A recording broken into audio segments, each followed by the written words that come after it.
E aí galera, beleza? Aqui quem fala com vocês é Guto Thomas, trazendo mais um vídeo de Unreal. Esse vídeo é a continuação direta do vídeo onde a gente setou, fez todo o setup do nosso blueprint, fez o design dele, não é muito bem produzido, mas tudo bem. Então, clicando, opa, coisa errada, se vocês clicarem nele e vierem direto para esse Event Graph, onde tudo acontece em termos de visual, é no Viewport. Então cliquem aqui, vocês podem setar o comportamento do cubinho de vocês. Comportamento visual.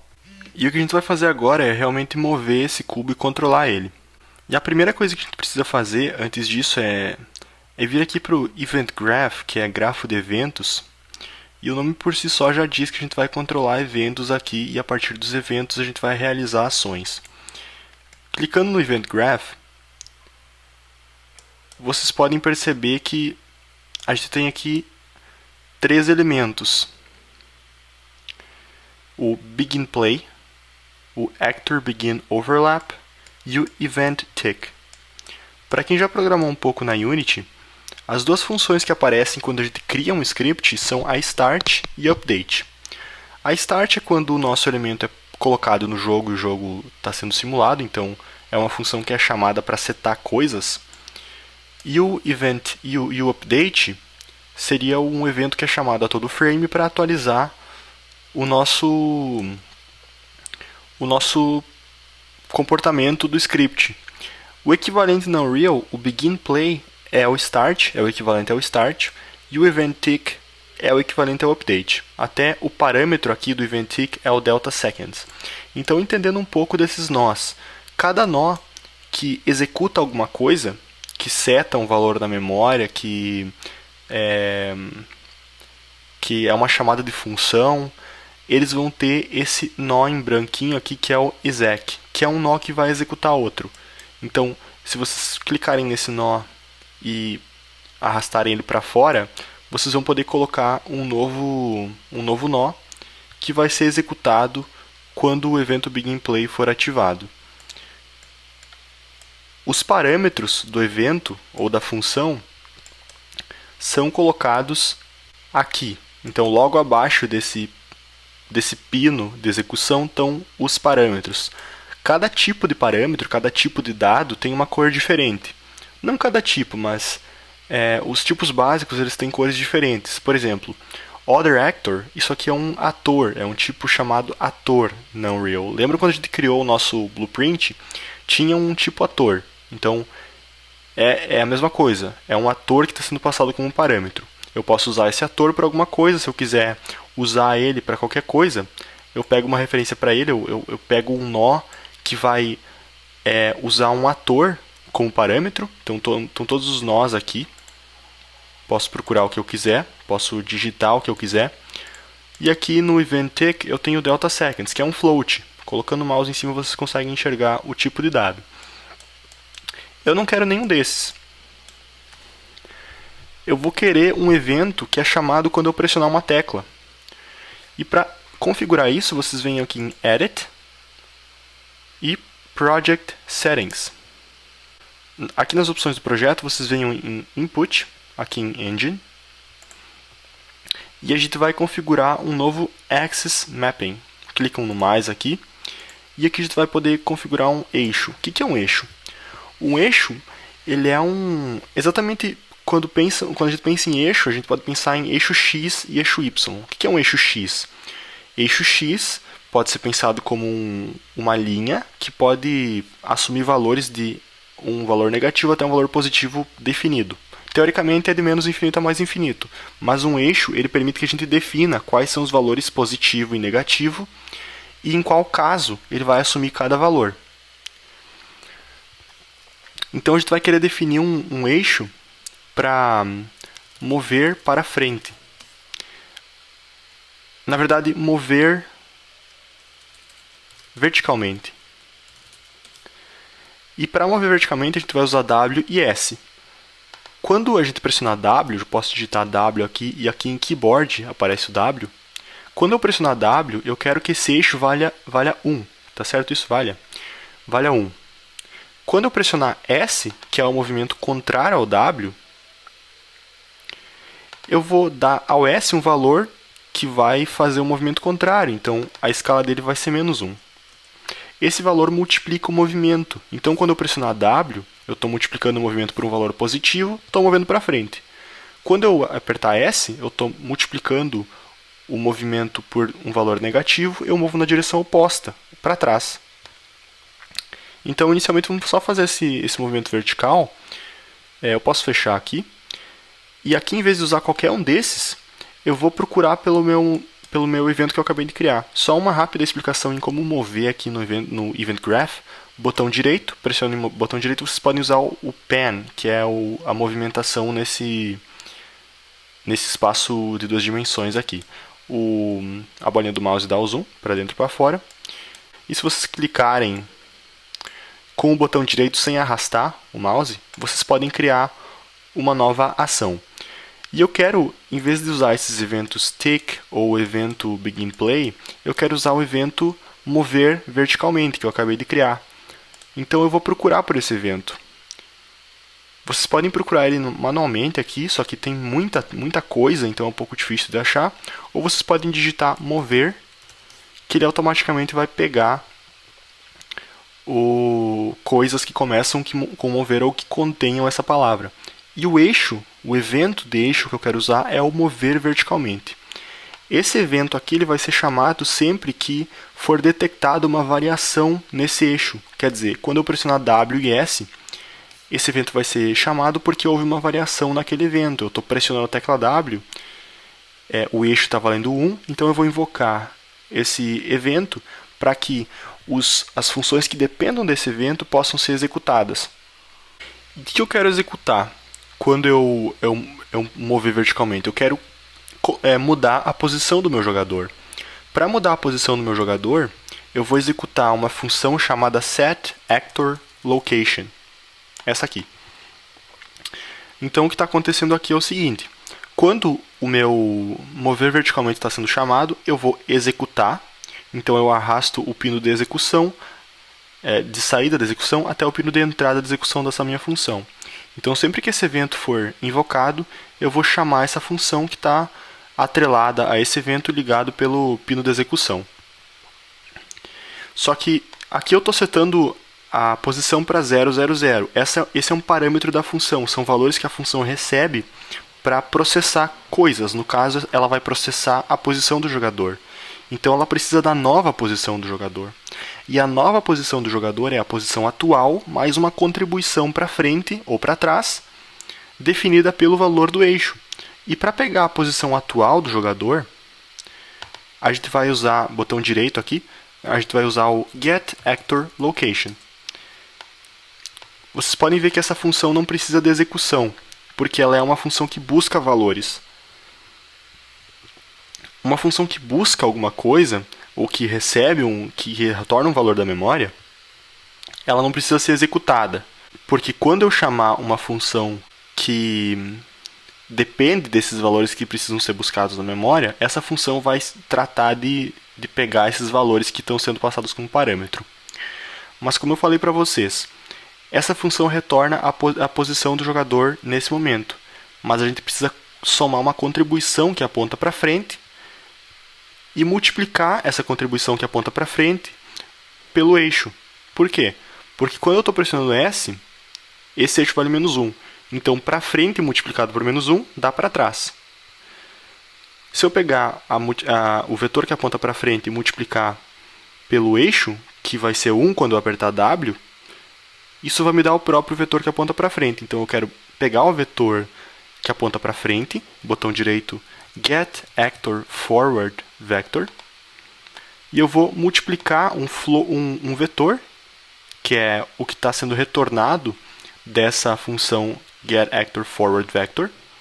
Um vetor é sempre dado por esse pino laranjadinho, e eu vou multiplicar um vetor por um float, que é o AxisValue. Então, vocês podem pressionar o botão direito, vector vezes float, e ele vai dar aqui essa operação que recebe um vetor como entrada. Então, arrasta o vetor no lugar do vetor, que é indicado pelas cores aqui. E o verde com o verde. Então, a saída disso vai ser a multiplicação do axis value pelo vetor que aponta para frente, que vai nos dar o vetor que aponta para frente ou um vetor que aponta para trás. Agora eu quero somar essa contribuição à minha posição atual, para dizer que essa vai ser a nova posição. E para isso, como vocês podem imaginar, eu vou pegar uma função que soma um vetor mais vetor. Então, vector mais vector. Tanto faz a qual vocês plugam em qual. Eu vou só plugar o que está embaixo com o que está embaixo. E esse. Então, essa função, essa adição aqui, vai somar esses dois vetores. Vocês podem adicionar mais pinos. Então, aqui eu posso colocar outro vetor, aqui eu posso colocar outro vetor e assim por diante. Ou se vocês quiserem remover, botão direito, Remove Pin, mesma coisa para esse. E agora eu vou alimentar essa função aqui. O parâmetro NewLocation vai ser alimentado pelo resultado dessa soma aqui. Então eu vou arrastar o resultado da soma como sendo a minha nova posição. Vocês podem ver que dá um certinho quando os tipos de saída e de entrada estão batendo. Então no caso eu estou tentando arrastar um return value vector para um vector. Então os tipos batem e é uma operação válida, ok? E o target é o elemento que vai ser afetado por essa movimentação. Então quem que eu estou movendo? Tem esse target aqui também. De quem que eu estou pegando o vetor que aponta para frente? De quem que eu estou pegando a posição? Então quando o target está self, quer dizer que eu estou me referindo ao meu elemento de classe, que está aqui escrito entre parênteses que ele é o self. E esse movimento, esse ato de mudar a posição, vai mudar a posição da raiz. Consequentemente, vai mudar a posição da malha estática e da câmera, porque eles estão anexados à raiz. Então, sempre que vocês forem editar um código aqui no grafo de eventos, vocês precisam clicar em compilar. Se tiver tudo certo, vai dar um certinho aqui. E eu vou salvar também esse blueprint por via das dúvidas. Fecho aqui. E quando eu pressiono play, está aqui o nosso cubo. Apertei W, estou movendo para frente. Apertei S, estou movendo para trás. Mas eu ainda não consigo rotacionar. Eu quero rotacionar ele com o mouse. Quero olhar para os lados com o mouse. Para isso eu preciso, obviamente, de um eixo que vai fazer com que eu consiga pegar a direção para onde o mouse está movendo. Então eu vou aqui em File. Aliás, Edit, Project Settings, Input de novo. Aqui em Axis Mappings eu posso expandir os que eu já tenho, que no caso é esse aqui, mas eu vou adicionar mais um. Eu vou chamar esse de Mouse X. Aqui vocês podem colocar espaço sem problema nenhum. E eu consigo pegar a escala de movimento do mouse usando Mouse X. Isso vai fazer com que um evento Mouse X me retorne o valor do eixo X do mouse, ou seja, a direção na horizontal. Eu vou fechar isso aqui e vou voltar para o meu blueprint. E aqui eu vou pegar o evento Mouse X, porque eu quero que esse evento seja chamado sempre que houver uma variação no valor de movimento do mouse. Peguem sempre o Axis Events e não um desses outros aqui. E o que eu quero fazer aqui? Eu quero, em vez de Set Actor Location, eu quero Set Actor Rotation. Eu vou setar a rotação do ator. E para setar a rotação dele, eu preciso da rotação atual. Então, Get Actor Rotation. Essa rotação atual vai ser somada com o valor do eixo. Então, o que eu vou fazer aqui é o seguinte. Eu vou clicar com o botão direito no valor de retorno desse Get Actor Rotation e eu vou clicar em Split Struct Pin. Isso vai fazer com que, em vez de me dar uma estrutura que contém esses três valores, ele me dê os três valores separadamente. Porque assim eu posso somar a contribuição do eixo a um desses eixos aqui. E qual que é o eixo que a gente vai pegar? Se eu colocar o personagem aqui, vocês podem ver que os eixos têm nomes. Yaw, Roll e um outro que eu não lembro agora. Mas vocês podem ver, é Pitch. Então, Roll é a rotação em X. Não é isso que eu quero. Pitch é a rotação em Y. Também não é o que eu quero. E Roll é a rotação em Z, é isso que eu quero. Então o que eu vou fazer é aqui no meu evento de grafos, eu vou pegar o IO e vou somar. Desculpa, eu falei que o Z era row, mas o Z é IO. Então eu vou pegar o IO e vou somar com o axis value. E eu vou somar então float mais float. Pego o axis value, somo com o IO. E agora eu quero fazer um novo valor do tipo rotator para poder alimentar nessa função aqui. Vocês podem ver que essa função recebe um rotator. E para criar um novo rotator, eu aperto o botão direito, digito make rotator. É sempre quando vocês querem criar uma nova estrutura partindo dos valores que compõem essa estrutura, vocês cliquem nesse elemento que tem um pininho e setinhas apontando para ele. E aqui eu peço XYZ. Como a gente não mudou o X, eu vou arrastar ele direto. Como a gente não mudou o Y, perdão, eu vou arrastar ele direto também. Como a gente mudou o Z, eu vou arrastar o resultado da soma. E eu vou alimentar a minha função setActorRotation com esse valor resultante da soma desse vetor com essa contribuição do eixo Y, do eixo X do mouse, perdão. E agora, para que essa função seja executada, eu vou arrastar o pino da execução para ela. Vou salvar isso, compilar. Agora, quando eu aperto play, eu movo o mouse e eu consigo olhar para os lados e consequentemente me mover nessa direção. Por que quando eu rotaciono, eu consigo andar reto na posição para a qual eu estou olhando? Porque eu usei o getActorForwardVector para mover para frente. E esse vetor ele é atualizado quando a rotação muda. Então isso faz com que eu tenha automaticamente um movimento que sempre ande para frente, independente de qual seja a frente do personagem, qual seja o vetor que aponta para frente. Outra coisa, vocês podem perceber que o meu movimento para ir para frente está muito devagar. E a gente tem duas opções de fazer isso. A gente pode multiplicar o axis value por um outro valor, aqui mesmo.